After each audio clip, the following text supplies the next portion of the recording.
नमस्कार, मैं हूं राजश्री शर्मा। दिन भर की खबरों में सबसे पहले नजर डालते हैं आज के मुख्य समाचारों पर। पुलिस की नाकामी के खिलाफ अधिवक्ताओं ने किया कार्य बहिष्कार। अधिवक्ता के सुने मकान में दिन दहाड़े हुई चोरी की घटना से पुलिस के प्रति रोष। ज्ञापन लेने गेट पर नहीं आए एसपी। आक्रोशित अधिवक्ताओं की पुलिस कर्मियों के साथ हुई जमकर धक्का मुक्की। अध्यापकों को प्रशिक्षित करने व पाठ्यक्रम में बदलाव की आवश्यकता। जिला प्रभारी सचिव विकास सीताराम भाले ने किया महात्मा गांधी अंग्रेजी माध्यम विद्यालय का निरीक्षण। बड़ी निर्माता कंपनियों व बड़े व्यवसायियों पर होगी सैंपलिंग की कार्रवाई। फूड सेफ्टी एवं ड्रग कंट्रोल कमिश्नर पुखराज सेन ने वीसी में दिए निर्देश। बिना मेडिकल डिग्री और रजिस्ट्रेशन के चल रहे क्लिनिक को चिकित्सा विभाग ने बंद करवाया। संपर्क पोर्टल पर शिकायत मिलने पर जंक्शन के संचालित जस लोक दवाखाना का औचक निरीक्षण। और अब समाचार विस्तार से। जंक्शन की सिविल लाइंस में अधिवक्ता के सुने मकान में मंगलवार को दिन दहाड़े हुई चोरी सहित शहर में बढ़ रही चोरी की वारदातों के रोष स्वरूप अधिवक्ताओं ने बुधवार को पूर्व घोषणा अनुसार न्यायालयों में कार्य बहिष्कार रखा। शहर में दिन दहाड़े हो रही चोरियों को लेकर अधिवक्ताओं ने पुलिस के प्रति रोष नजर आया। बार संघ के बैनर तले रोष व्यक्त करने वाले अधिवक्ताओं ने वकील मोहन मुंजाल के घर हुई चोरी की वारदात का शीघ्र खुलासा कर सीसीटीवी फुटेज में नजर आ रहे दोनों चोरों को गिरफ्तार करने की मांग की।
बार संघ अध्यक्ष अधिवक्ता मनजिंदर सिंह लेघा ने बताया कि वरिष्ठ अधिवक्ता मोहनलाल मुंजाल निवासी मकान नंबर 109 सिविल लाइंस के घर मंगलवार को करीबन 3 बजे के आसपास 2 अज्ञात व्यक्ति घर में बने कार्यालय के ताले तोड़कर घुसे। चोरों ने अलमारी आदि को तोड़कर उसमें से नकदी, सोने चांदी के जेवरात व दस्तावेज चोरी कर लिए।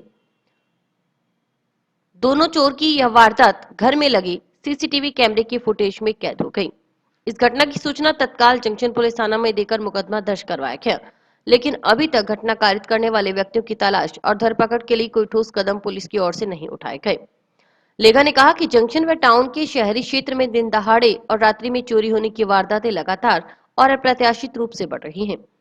चोरों में पुलिस का जरा भी भय नहीं, वे बेखौफ चोरी की वारदात को अंजाम देकर निकल जाते हैं और पुलिस हाथ पर हाथ धरे बैठी रहती है। अधिवक्ताओं ने वरिष्ठ अधिवक्ता मोहनलाल मुंजाल के निवास स्थान पर की गई चोरी में संलिप्त व्यक्तियों का जल्द से जल्द सुराग लगाकर उनके विरुद्ध कार्रवाई करने की मांग की, ताकि ऐसी घटनाओं की पुनरावृत्ति न हो। बार संघ अध्यक्ष मनजिंदर सिंह लेघा के बैनर तले अधिवक्ता दोपहर को अधिवक्ता जिला पुलिस अधीक्षक को ज्ञापन सौंपने पहुंचे। एसपी कार्यालय में तैनात पुलिसकर्मियों ने 4-5 अधिवक्ताओं को मिलने के लिए एसपी की ओर से बुलाने की बात कही तो अधिवक्ता नाराज हो गए। उनका कहना था कि एसपी गेट पर आकर उनसे ज्ञापन ले लें, लेकिन एसपी ज्ञापन लेने नहीं आए। इस बात को लेकर अधिवक्ताओं व पुलिसकर्मियों में तनातनी हो गई। धक्का मुक्की होने से माहौल गर्मा गया। नाराज अधिवक्ताओं ने एसपी को ज्ञापन सौंपने का निर्णय टालते हुए मौके पर ही ज्ञापन फाड़ दिया। साथ ही 7 दिन तक कार्य बहिष्कार करने की घोषणा की। चोरी की वारदात का खुलासा न होने पर कार्य बहिष्कार को बेमियादी समय के लिए जारी रखने की चेतावनी भी दी गई। इसके अलावा घोषणा की गई कि वे पुलिसकर्मियों को न्यायालय परिसर में नहीं घुसने देंगे। अधिवक्ताओं ने पुलिस प्रशासन के खिलाफ जमकर नारे लगाए। बार संघ अध्यक्ष लेखा ने कहा कि न्याय न मिलने तक डटकर संघर्ष किया जाएगा। शहर में असामाजिक तत्वों का तांडव मचा हुआ है। लोगों के घरों में चोरियां हो रही हैं, दिन दिहाड़े चोरियां हो रही हैं। हमारे वरिष्ठ अधिवक्ता श्री मुंजाल जी के घर में दिन दिहाड़े, मोहन जी मुंजाल जी के घर में दिन दिहाड़े चोरी होगी। और चोर जिनकी वीडियो भी आप सबके सामने होगी, चोरी इतने बेखौफ नजर आए, वो 30 मिनट तक घर में रहे और बिना बेखौफ, उनको कोई किसी का डर नहीं, और वो चोरी करके ले गए हैं। और ये पिछले काफी समय से हनुमानगढ़ क्षेत्र में कानून व्यवस्था पूरी तरह तहस नहस हो चुकी है। अपराधियों के मन में कोई भय नहीं है।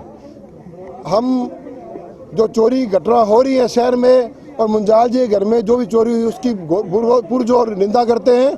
और जब तक पुलिस इन चोरों को नहीं पकड़ेगी, हम अगले 7 दिन तक वर्क सस्पेंड रखेंगे। अधिवक्ता मोहन जी मुंजाल के घर पे चोरी हुई और दुख इस बात का है, परेशानी इस बात की है कि वो पुलिस मुख्यालय के बिल्कुल नजदीक घर है। यहाँ की ना गश्त है, ना कोई लेना है, कोई देना है। जैसे ही मुंजाल जी कोर्ट आए, पीछे से 10-15 लाख रुपए का सामान लेके वो चले गए। तुरंत सूचना दे दी, CCTV फुटेज दे दी, इन्होंने कोई कार्रवाई नहीं की। अब इनके पास और CI साहब का चिपता ही मकान है, ये और मतलब कोई इनको नहीं है, इन्होंने कुछ करना ही नहीं है। अब हम ज्ञापन देने के लिए ज्ञापन लेने से इनकार कर दिया। काम बाहर आते हैं, बाहर आऊंगा, बाहर नहीं आया। अब आप जानते हो, जब से ये महान SP साहब आए हैं, इस हनुमानगढ़ के अंदर सटे का, चोरी का, स्मैक का, ड्रग्स का, अफीम का, पोस्त का, शराब का इतना बड़ा कारोबार चल रहा है जिसकी कोई कल्पना नहीं की जा सकती। आज से पहले कभी नहीं चला इतना। और जितने अपराध अब हो रहे हैं जो प्रॉपर्टी से संबंधित हैं, चाहे कोई और कोई संबंधित हैं, वो सारे अपराधी SP साहब के समय से हो रहे हैं और इनके नॉलेज में सब कुछ, ऐसा सारी पब्लिक का कहना है। तो इनको हमारी चोरी पकड़नी पड़ेगी। जब तक हमारी चोरी नहीं पकड़ी जाती तब तक हमारी बार वर्क सस्पेंड रखेगी, और जब तक हमारी चोरी पकड़ी नहीं जाती हम किसी पुलिस अधिकारी को हमारे कैंपस के अंदर घुसने नहीं देंगे। अगर वो घुस गया तो उसको आराम से बाहर आने नहीं देंगे। जांच अधिकारी ASI शिवनारायण के अनुसार CCTV फुटेज में नजर आ रहा है कि 2 जने बिना नंबरी बाइक पर आए और चोरी कर संगरिया रोड की तरफ चले गए। मामले का अनुसंधान किया जा रहा है। वारदात के खुलासे के लिए टीम गठित की गई है। कल दिनांक 15/11/2022 को मोहन मुंजाल एडवोकेट ने मुकदमा दर्ज कराया कि मेरे सिविल लाइन मकान में अज्ञात व्यक्ति द्वारा दिन में चोरी हो गई, जिस पर मैं मौके पर गया था। मौके पर देखने से ताला तोड़कर 2 व्यक्ति अज्ञात चोरी करते हुए सामान ले जाके मोटरसाइकिल पर चले गए, जिसके CCTV फुटेज का पीछा किया, जो संगरिया रोड की तरफ चले गए हैं, जिसका अनुसंधान मेरे द्वारा किया जा रहा है। आगे जो कार्रवाई हुई, हाँ, चोरी के लिए अलग से गठित टीम कर रखी है जो लग रही है। जानकारी के अनुसार अधिवक्ता मोहन मुंजाल 109 सिविल लाइंस ने मंगलवार को जंक्शन पुलिस थाना में मुकदमा दर्ज करवाया था कि मंगलवार दोपहर 2 बजे अपना घर व कार्यालय लॉक कर कोर्ट गए थे। उसकी पत्नी सरकारी अध्यापिका है जो अपनी ड्यूटी पर स्कूल गई हुई थी। जब उसकी पत्नी शाम 4 बजे घर पहुंची तो मुख्य दरवाजे का ताला और घर में बने कार्यालय का ताला टूटा हुआ था। अंदर की दरवाजे, अलमारियों के लॉक टूटे हुए थे और सामान बिखरा हुआ था। उसकी पत्नी की सूचना पर वह घर पहुंचा और घर और ऑफिस में लगे CCTV कैमरे की DVR चालू कर देखी तो 2 अज्ञात व्यक्ति घर में दिखे। अज्ञात व्यक्ति घर से जेवरात, नकदी, सोलर इन्वर्टर और जरूरी कागजात का एक बैग आदि सामान चोरी कर ले गए। मामले की जांच ASI शिवनारायण कर रहे हैं। चोरी हुए सामान की कीमत 8 से 10 लाख रुपए बताई जा रही है।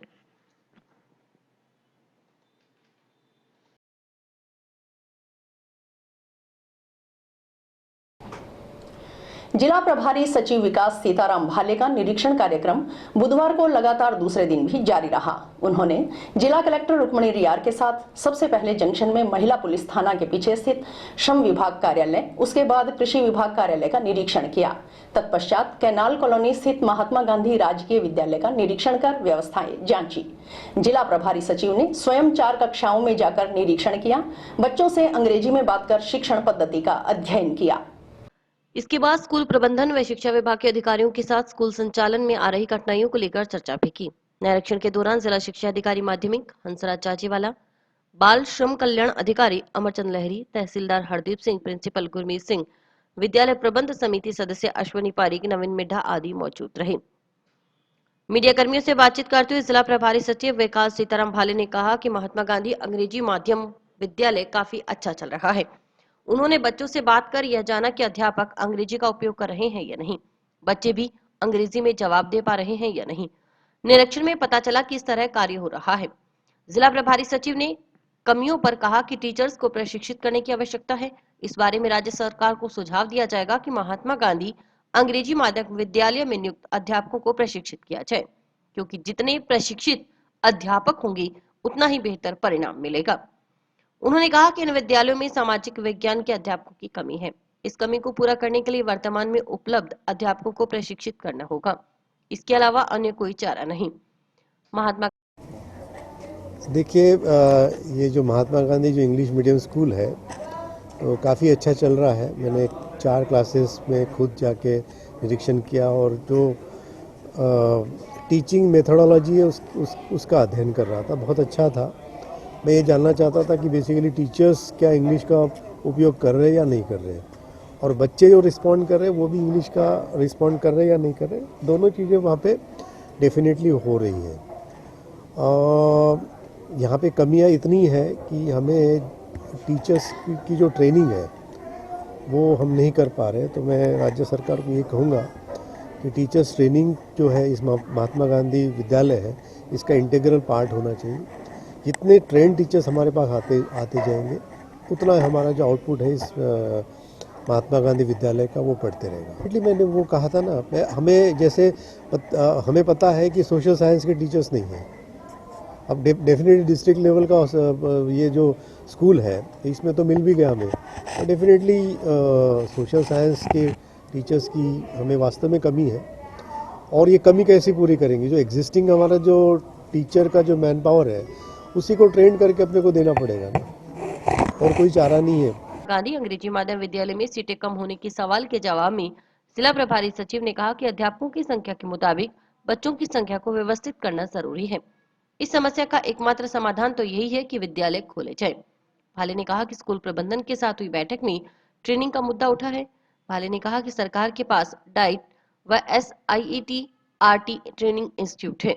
इसके अलावा NGO व एजुकेशन के क्षेत्र में काम कर रहे लोगों को ट्रेनिंग के लिए जागरूक करना होगा। इसके साथ ही किताबों में भी अंग्रेजी के पाठ्यक्रम में बदलाव की आवश्यकता जिला प्रभारी सचिव ने जताई। कि सीटें बढ़ाने से तो क्या रहता कि वो सॉल्यूशन जो है वो टेम्पररी सॉल्यूशन हो सकता है, बट रियल सॉल्यूशन तो वही होगा ना कि एक आइडियल टीचर पीपल रेशियो होता है, जो एक बच्चों का अनुपात होता है ना, एक कितने बच्चों के और कितना टीचर होना चाहिए। हाँ, तो जो भी है वो उसको अपने को मेंटेन करना पड़ेगा, बट उसका जो परमानेंट सॉल्यूशन तो यही होगा ना कि we need to open more schools, that is the only solution. तो वही अपने को करना पड़ेगा। पौधारोपण को लेकर भी निर्देश दिए स्कूल के लिए। हाँ, डेफिनेटली तो होना चाहिए। इतना बड़ा कैंपस है तो मैं चाहता हूँ कि यहाँ पे हमारे स्कूल जहाँ हम पढ़ते थे तो काफ़ी वहाँ पे पेड़ पौधे हुआ करते थे। हम लोग उस पेड़ की छाया में बैठे रहते थे, तो जितने ज़्यादा छायादार पौधे होंगे यहाँ पे तो बच्चों को काफ़ी लाभ मिलेगा। संपर्क पोर्टल पर प्राप्त हुई शिकायत के आधार पर चिकित्सा एवं स्वास्थ्य विभाग के निरीक्षण दल ने आज जंक्शन स्थित जसलोक दवाखाना पर दबिश की। दवाखाना को चला रहे संचालक के पास ना तो कोई मेडिकल डिग्री मिली और ना ही उसके दवाखाना का रजिस्ट्रेशन किया हुआ था। निरीक्षण दल में स्वास्थ्य निरीक्षण संत कुमार बिश्नोई एवं हनुमानगढ़ BCMO डॉक्टर ज्योति धिंगड़ा ने जसलोक दवाखाना को बंद करवाया तथा संचालक को जरूरी दस्तावेज दिखाने एवं रजिस्ट्रेशन करवाने के उपरांत ही दवाखाना का संचालन करने के निर्देश दिए। सीएमएचओ डॉक्टर नवनीत शर्मा ने बताया कि स्वास्थ्य विभाग द्वारा नियमित रूप से झोला छाप और अवैध चिकित्सीय कार्य में लिप्त रहे लोगों पर कार्रवाई की जाती है। उन्हें जंक्शन स्थित जसलोक दवाखाना के संदर्भ में संपर्क पोर्टल पर एक शिकायत प्राप्त हुई। शिकायत प्राप्त होने के बाद स्वास्थ्य निरीक्षण संत कुमार बिश्नोई व हनुमानगढ़ बीसीएमओ डॉक्टर ज्योति थिंगड़ा ने जसलोक दवाखाना का औचक निरीक्षण किया। जसलोक दवाखाना पर उपस्थित व्यक्ति ने बताया कि उसका नाम महेश कुमार झोजत है और वही दवाखाना का संचालन कर रहा है। निरीक्षण में सामने आया कि महेश कुमार के पास न तो कोई मेडिकल डिग्री है और न ही उसके जसलोक दवाखाना के नाम से उसके पास कोई वैध लाइसेंस था। दवाखाना के निरीक्षण में किसी भी प्रकार की एलोपैथी दवाई नहीं पाई गई। वहां पर केवल नाम मात्र आयुर्वेदिक दवाइयां और उसके खाली रैपर और बॉक्स पाए गए। संचालक द्वारा कुर्सी मेज लगाकर क्लिनिक की तरह सजावट की गई थी। निरीक्षण दल ने महेश कुमार को चेतावनी देकर पाबंद किया कि आइंदा वह किसी चिकित्सीय कार्य में लिप्त पाया गया तो उस पर कड़ी कार्रवाई की जाएगी। निरीक्षण दल ने जसलोक दवाखानों को तुरंत प्रभाव से बंद करवाया और संचालक को निर्देश दिए कि पर्याप्त दस्तावेज होने के बाद ही दवाखाना का संचालन किया जाए। डॉक्टर नवनीत शर्मा ने कहा कि जिले में अनाधिकृत रूप से चल रहे अस्पताल और अवैध चिकित्सीय कार्य कर रहे लोगों का चिकित्सा विभाग द्वारा कड़ी कार्रवाई की जाएगी। उन्होंने आमजन से भी अपील की कि यदि जिले में कोई ऐसा कार्य कर रहा है तो उसकी सूचना चिकित्सा विभाग को दें। उन्होंने कहा कि भविष्य में भी ऐसी कार्रवाई निरंतर जारी रहेगी।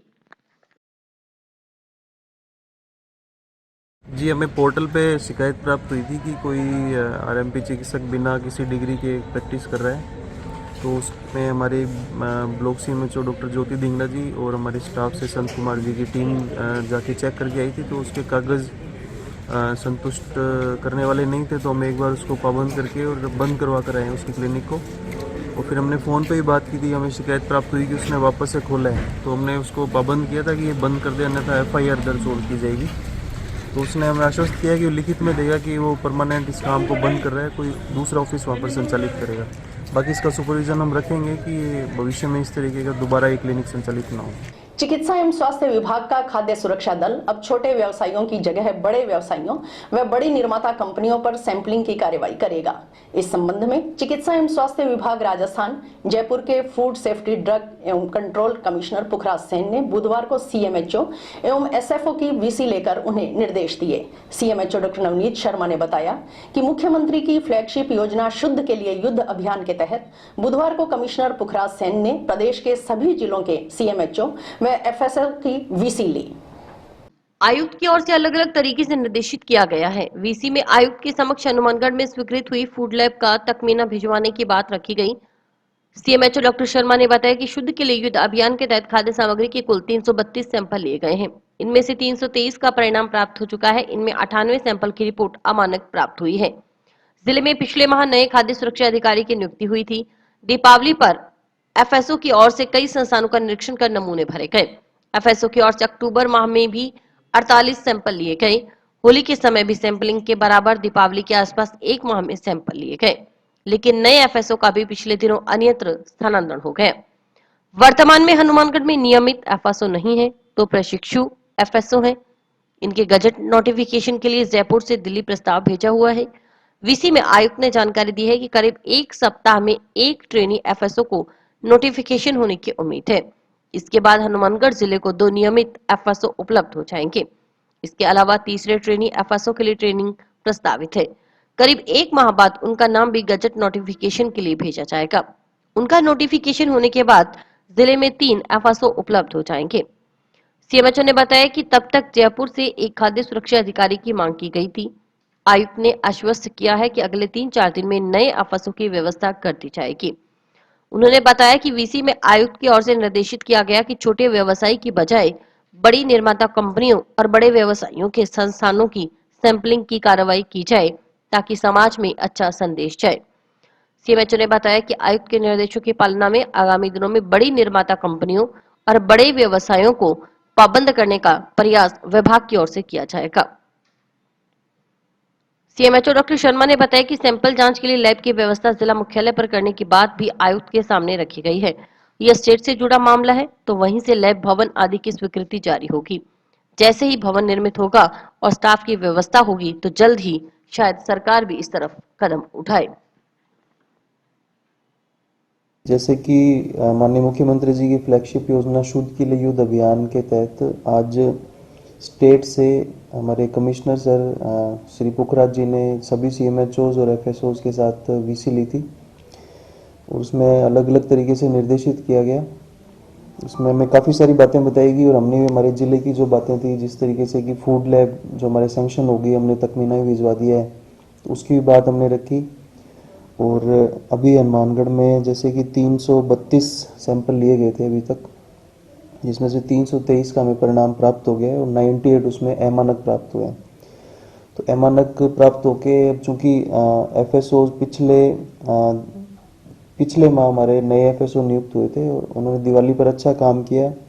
उन्होंने सिर्फ अक्टूबर महीने में ही 48 सैंपल, एक माह में 48 सैंपल लिए थे, जो कि लगभग फरवरी मार्च में उस टाइम जब होली के टाइम हमने सैंपलिंग की थी उसके लगभग बराबर पहुंच गए थे वो, लेकिन उनका भी पिछले दिनों में ट्रांसफ़र हो गया। तो अभी हमारे जो नियमित FSO हनुमानगढ़ में भी कोई है नहीं, तो हमारे ट्रेनी FSO हैं जिनकी गजट नोटिफिकेशन के लिए हमने दिल्ली प्रस्ताव जयपुर से गया हुआ है। तो वो अभी कमिश्नर सर ने यही कहा कि जल्द ही शायद एक हफ्ते के अंदर अंदर ही इनका नोटिफिकेशन हो जाएगा, तो हमें जल्दी हमें नियमित 2 FSO हनुमानगढ़ जिले को उपलब्ध हो जाएंगे। जिला उपभोक्ता विवाद प्रतितोष आयोग हनुमानगढ़ ने दुर्घटनाग्रस्त वाहन का बीमा क्लेम नहीं दिए जाने को सेवा में कमी का मामला माना है। आयोग ने United India insurance company limited को आदेश दिया है कि वह परिवादी को 1 माह के अंदर दुर्घटनाग्रस्त वाहन की क्षतिपूर्ति राशि 9% ब्याज समेत अदा करे, साथ ही मानसिक क्षतिपूर्ति और परिवाद व्यय पर खर्च राशि भी दे।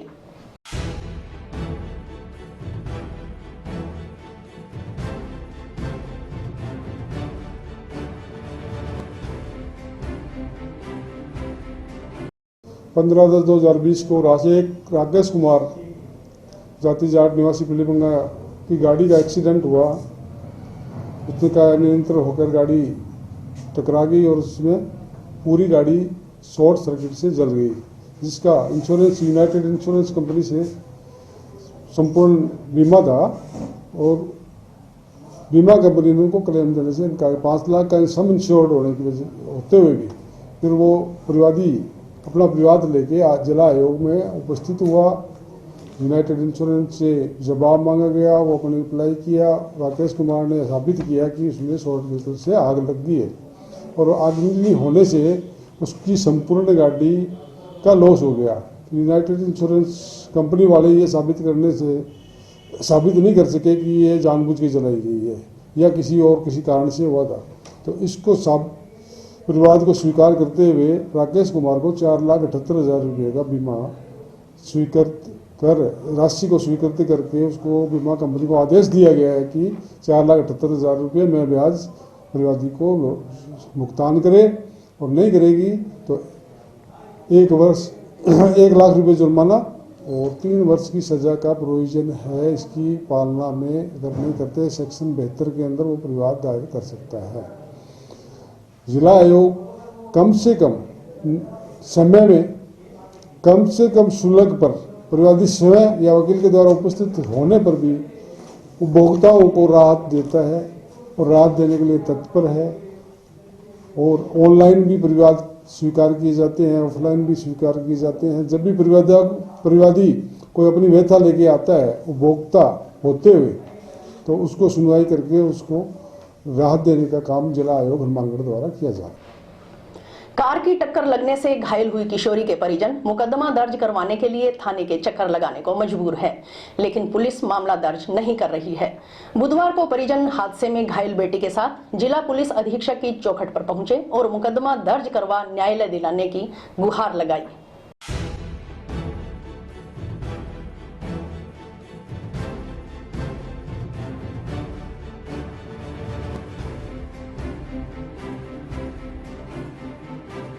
सुरेश कुमार पुत्र श्री रामकिशन, गांव सिंसनी, जिला भरतपुर का है ये बंदा। ये अपने यहाँ हनुमानगढ़ टाउन के पास गांव गुरुसर है, वहाँ पे नरमा चुगाई के लिए इसका परिवार समेत आया हुआ था। दिनांक 21/10/2022 को एक गाड़ी RJ13 CD 9570 अल्टो कार थी। ये इसकी लड़की वहाँ पे रोड के किनारे खड़ी थी और वो पीछे से आके उसने टक्कर मार दी और इसकी लड़की की टांग टूट गई। उसका ऑपरेशन करवाया इन्होंने डॉक्टर मनोज शर्मा जी के पास। उसके बाद ये हनुमानगढ़ टाउन थाना में गए, लेकिन वहाँ पे वो पंचायत के तौर पे वो ठीक है आप पंचायती करवा देते हैं और आप चले जाओ वहाँ पे, लेकिन वो आज तक कोई ना तो पंचायती हुई ना कोई सुनवाई हुई। इनसे लिखवा लिया भी आप मुकदमा मत करो, भरतपुर के हो, कहाँ से आओगे कैसे जाओगे वहाँ से। इसलिए अब हमारा आज एसपी साहब के हम मिले हैं एसपी साहब को और ज्ञापन दिया है दी ईगल फाउंडेशन की तरफ से। प्रशांत सोनी जी हमारे साथ में हैं और इनको न्याय दिलाने के लिए आज ज्ञापन दिया है। नाबालिग लड़की को बहला फुसलाकर भगा ले जाने व दुष्कर्म करने के मामले में सदर पुलिस ने एक युवक को गिरफ्तार किया। पुलिस ने आरोपी का 1 दिन का पीसी रिमांड मंजूर करवाया।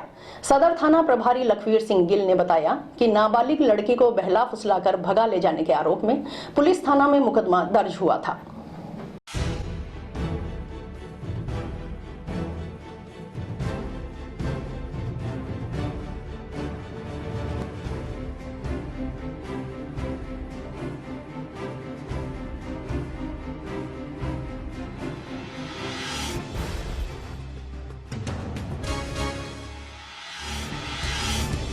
थाना पे मुकदमा नंबर 308 जो दर्ज था, उसमें जो मुलजिम है मोहन राम, उसको कल अरेस्ट करके रिमांड पे लिया था और आज रिमांड समाप्ति पर अनुसंधान के बाद में जेसी करवाया जा रहा है।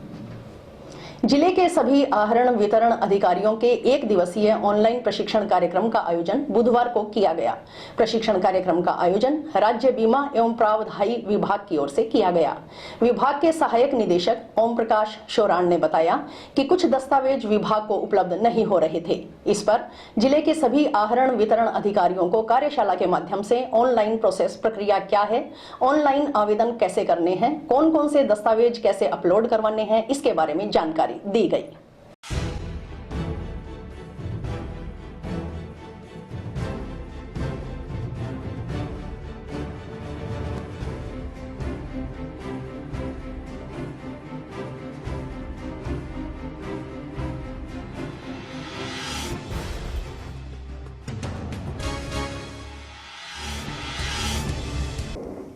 आज का जो हमारा सब्जेक्ट था वो था डेथ क्लेम से रिलेटेड। उसमें हमारी क्या है कि कुछ एक समस्याएं आ रही थी, कुछ एक डॉक्यूमेंट वो भी हमारे पास अवेलेबल नहीं हो रहे थे। तो हमने जो समस्त डीडीओज उनको कार्यशाला के माध्यम से ऑनलाइन प्रोसेस प्रक्रिया क्या है उसके बारे में बताया, ऑनलाइन अप्लाई अपने आवेदन कैसे करने हैं उसके बारे में बताया और उसमें कौन कौन से डॉक्यूमेंट कैसे अपलोड करवाने वो भी हमने जानकारी दी। इसके साथ ही हमारा एसआई और जीपीएफ का कैंपेन ऑनलाइन अभियान संचालित हो रहा है, तो उसमें भी हमने समस्त डीडीओ को बताया कि एसआई पासबुक, जीपीएफ पासबुक और जो भी एसएसओ आईडी में कोई मिसमैच उनको नज़र आ रहा है कर्मचारी को, तो वो हमें आकर के बताए कि भी हमारी पासबुक में ये एंट्री है और ऑनलाइन हमारी ये शो नहीं हो रहा है, तो हम उसकी जो समस्या है उसको दूर कर सकें, उसका निस्तारण कर सकें। इसके साथ ही राज्य सरकार की मंशा है कि समस्त जो योजनाएं हैं उनको पेपरलेस किया जाए और इसके साथ साथ जिस प्रकार यूपीआई तर्ज पर राज्य सरकार एसआई और जीपीएफ में कर्मचारियों का जमा जो पैसा है, जो जमा राशि है, उसको भी ऑनलाइन पेमेंट प्रोसेस प्रक्रिया में लाना चाहती है। श्री हनुमान जन कल्याण समिति के तत्वावधान में आयोजित बाबा श्री श्याम महोत्सव के तहत बुधवार को भव्य ध्वज यात्रा निकाली गई। ध्वज यात्रा दुर्गा मंदिर धर्मशाला से शुरू होकर शहर के मुख्य मार्गों से होती हुई सेक्टर 12 स्थित श्री श्याम धाम में संपन्न हुई। शोभा यात्रा की शुरुआत मंदिर कमेटी अध्यक्ष सुमित्रा रणवा, पार्षद मंजू रणवा द्वारा विधिवत पूजा अर्चना के साथ की गई, जिसके पश्चात शोभा यात्रा रवाना हुई। शोभा यात्रा में सबसे आगे डीजे की धुन पर झूमते श्रद्धालु और पीछे पीछे हाथों में ध्वज पकड़ी महिलाएं ध्वज यात्रा की शोभा बढ़ा रही थीं।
और इसी के साथ समाचार समाप्त हुए। रोजाना देखते रहिए समाचार। नमस्कार।